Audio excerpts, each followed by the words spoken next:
बिलासपुर गांव में देवी नाम का एक आदमी जो बहुत ही बहादुर था। वह अपनी आप बीती गांव के कुछ लोगों को बरगद के पेड़ के नीचे इकट्ठा करके रोज़ सुनाया करता था। उस दिन काली अंधेरी रात थी और बरगद के पेड़ के नीचे 4-5 लोग इकट्ठा थे। देवी प्रसाद अभी आया नहीं था। सब उसका इंतज़ार कर रहे थे और वह जैसे ही आता है, अचानक वह अपने ऊपर बीते हुए एक घटना का जिक्र करता है। फिर वे लोग उसकी बातों को गौर से सुन रहे थे। वह बोलता है कि मैं पेशे से एक डॉक्टर हूँ और पहली बार मेरी पोस्टिंग एक ऐसे गांव में हुई थी जहाँ पर बिजली भी नहीं थी, न आने जाने का ढंग से कोई रास्ता था। वह शहर से काफ़ी दूर था। उस गांव का नाम मोतीगंज था। जब मैं पहली बार वहां गया तो गांव के लोगों को मुझसे मिलकर बहुत ही खुशी हुई। वे सब मुझे डॉक्टर के रूप में पाकर बहुत ही ज़्यादा खुश थे। एक दिन मैं अपने हॉस्पिटल में बैठा ही था कि कुछ लोग गांव के आते हैं और मुझसे बोलते हैं कि डॉक्टर साहब, आपके हॉस्पिटल के पीछे से जो रास्ता जंगल की तरफ जाता है, आप कभी भी उस रास्ते से मत जाइएगा, वह बहुत ही खतरनाक रास्ता है। तो मैंने पूछा, क्यों, ऐसा क्या है उस रास्ते पे? तो उन लोगों ने बताया कि उस रास्ते पर चोर डाकू आते जाते रहते हैं। जो भी उस रास्ते से जाता है कभी वापस नहीं आता। तो मैंने पूछा, अरे तो इसमें पुलिस कुछ नहीं कर रही है?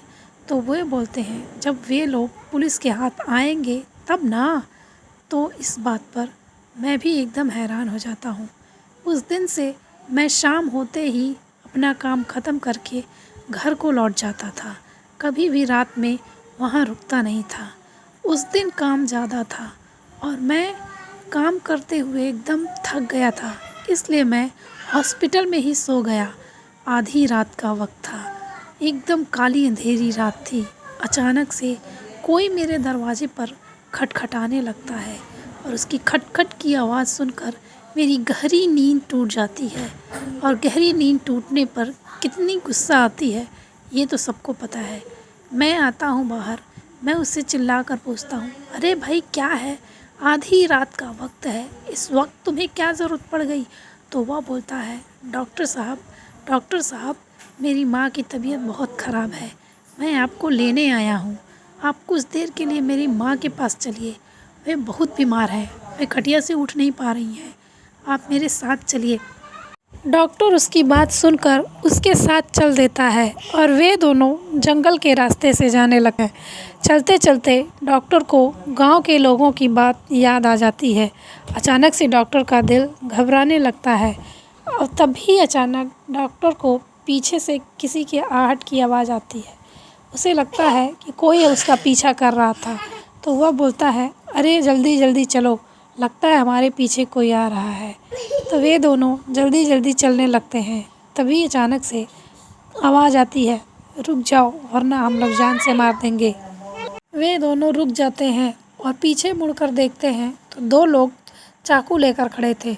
बोलते हैं, जितना भी माल तुम लोगों के पास है सब कुछ दे दो। तभी वह शख्स, उसका नाम गणेश था, वह भूत था। वह अपने भूत के रूप में आ जाता है और चोर सब डर के भाग जाते हैं। तो डॉक्टर बोलते हैं, अरे क्या हुआ क्या हुआ? तो गणेश बोलता है, कुछ नहीं डॉक्टर साहब, चलिए चलिए जल्दी चलिए। कुछ देर चलते ही गणेश का घर आ जाता है। तो गणेश बोलता है, डॉक्टर साहब अंदर जाइए, मैं यहीं रहता हूँ। तो डॉक्टर बोलता है, तुम नहीं अंदर आओगे? तो गणेश बोलता है, नहीं आप अंदर जाइए। डॉक्टर अंदर जाकर देखता है तो उसकी माँ खटिया पर लेटी थी और उसका बूढ़ा बाप उसके पीछे बैठा था। तो वह बोलता है कि क्या हुआ? तो डॉक्टर उसको देखकर उसको दवाई देता है और उसकी तबीयत ठीक होने लगती है। तो वह बोलता है कि आपका बेटा गणेश मुझे यहाँ लेकर आया है। वह बाहर खड़ा था। तो उसका बाप बोलता है, गणेश लेकर आया है? कैसी बातें कर रहे हैं डॉक्टर साहब?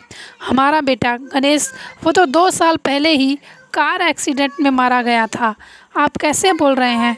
तो वह बाहर जाता है और देखता है कि वहाँ गणेश क्या कोई भी नहीं रहता है। वह भी एकदम हैरान हो जाता है और उसको अपनी माँ के प्रति लगाव और मोहब्बत देखकर डॉक्टर एकदम एकदम से ज़्यादा उत्सुक हो जाता है, भावुक हो जाता है कि मरने के बाद भी किसी के दिल में अपने माँ बाप के लिए इतनी मोहब्बत कैसे हो सकती है। यह एक हमारे लिए उदाहरण है कि हमें अपने माँ बाप का बहुत ही ख़याल रखना चाहिए। कहानी ख़त्म हो जाती है। अच्छी लगी लाइक, कमेंट और सब्सक्राइब कीजिए।